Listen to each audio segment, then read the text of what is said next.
الاندومي بيقولك انا بيت النهارده. تعالوا مع بعض نشوفوا كده وصفه سهله وسريعه كده ومكوناتها موجوده عندك في كل بيت. بصي بقى، هتقومي تعملي حاله. بصي ابنك بقى من عاشق الاندومي، انت عايزه وجبه سريعه كده وسهله. تعالي معايا وانا اقولك. صلي على الرسول وفولو قمر زيك كده وتعالي واحنا هنعمله سوا. اهو نسلق المكرونه اهو نص سلقه اهو زي ما انتم شايفين.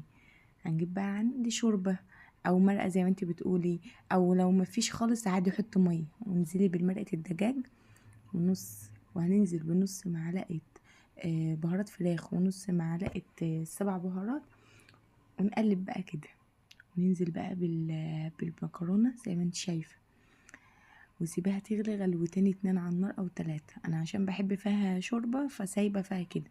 لو انتي مش عايزه فيها شوربه وعايزاها ناشفه قللي كميه الشوربه او الميه انت هتحطيها. نيجي بقى نعمل اللي هو الكوري بقى الحراق.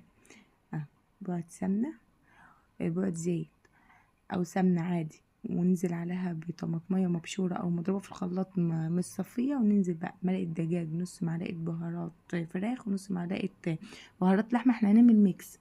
ونص معلقه الشطه اللي احنا حطيناها. تحكمي بقى في السبايسي زي ما انت عايزه، ونسيبها لحد ما تتسبك كده وننزل عليها بكوبايه الميه. اهي زي ما انتم شايفين كده، اهي استوت اهي. كان طعمها